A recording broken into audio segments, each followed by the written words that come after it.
When you look back on 39 years at The Guardian so far, and counting, is there highs and lows? There's moments when you thought they missed a trick, they spiked that particular cartoon, or blimey, I never thought they'd publish that one, or you just thought, or something you went, that was just one of the best ideas I had.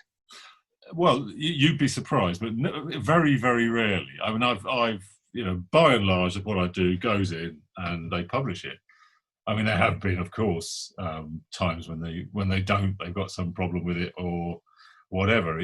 There are usually the areas are taste and decency. That's an always ongoing one. Libel, you've got to be careful of that in the same way you have to do when you write something.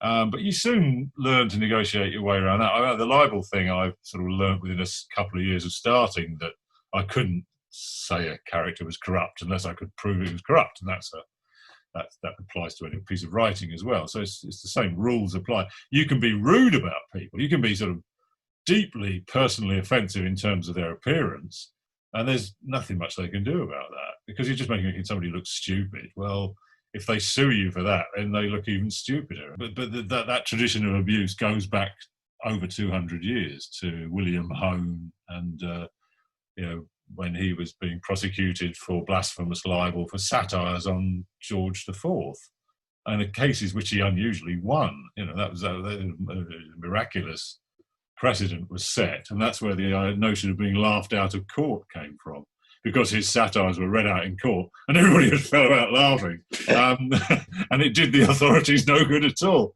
And they tried. Well, being a political cartoonist is such long standing and actually creating such genius ideas as a condom on Cameron's head, the underpants on the outside of the trousers, the eye with Tony Blair after starting off as Bambi. You presumably meet these people, and what do they say? What happens then? Is that moment? Because I remember this is Alex Lester, friend of the stars here, years and years ago, having lunch with Linda Lee Potter of the Daily Mail, and we were in some swanky restaurant. And suddenly Lord Snowdon came over and said, "Hello, Linda." She went, "Oh, shit. I've just written something really horrible about him. I hope he hasn't read it yet."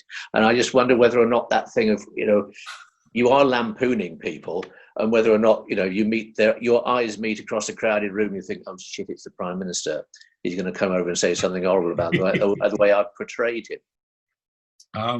No, because as a rule, I don't tend to sort of mix socially. The only time I ever mix socially with politicians is at party conferences. And I've always been a big addict of going to party conferences. And The Guardian very kindly, I go along as part of the team.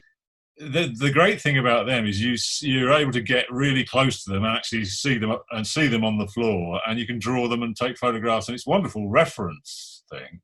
You do actually, over the years, get to meet them and nod to them and all the rest of it.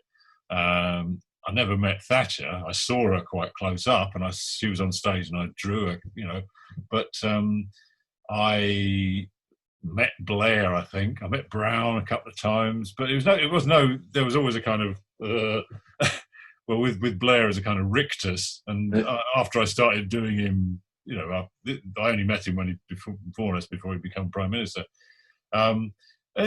I know I'm doing them. I'm out to damage them. They're not going to like it. I wouldn't like it if it was them doing it to me. But strangely, the only exception is Boris Johnson, who I actually for a while worked for on The Spectator.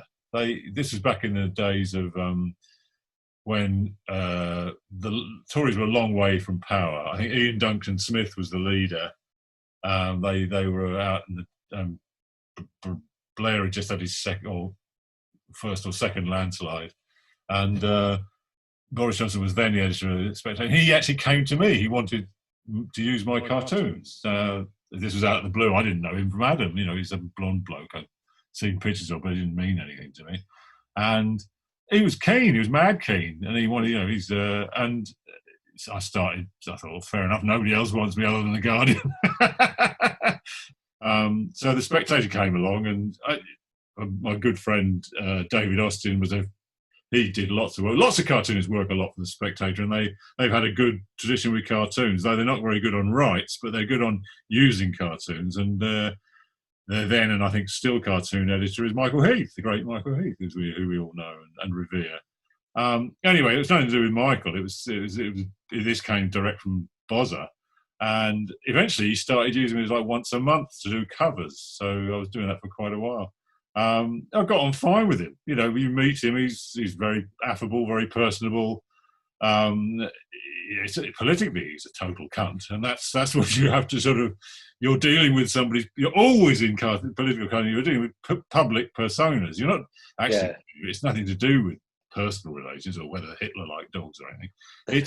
You are attacking a sort of concept created by people around him, and as you can tell with Boris, it's all made up, and it's all done for PR reasons. And he's very good at surrounding himself with people who care only about his image, like that geezer Cummings.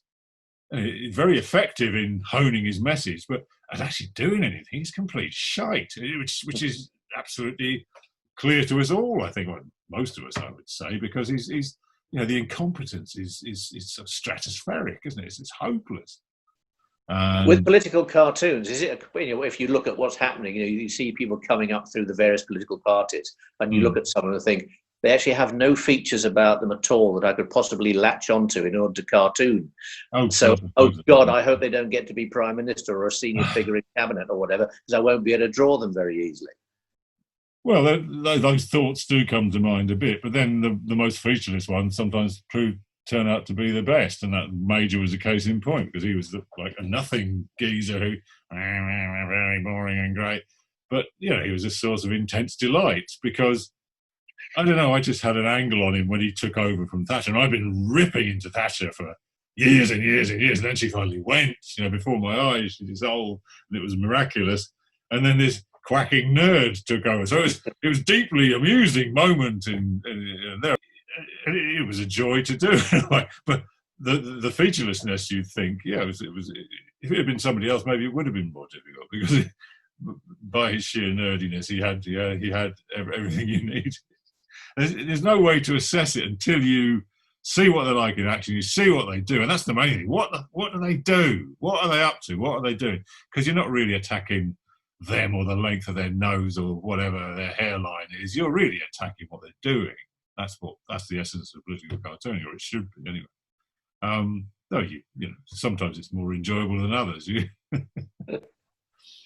Well, Steve, it's been an absolute pleasure talking to you. Thank you so much, and I sincerely hope that you do carry on doing it. I know you don't want to, but I hope you do carry on doing as much work as you have been doing, because they've been an endless sort of joy. Oh, thanks for that. I mean, I've always liked doing the If strip. It's a strange, quirky thing, and I was hoping it would get to 40 years. Maybe it still will. I don't know. I could always live in hope, because it's it would, if I'd got to November 21, it would be 40th anniversary of the If strip. Never mind. There you go.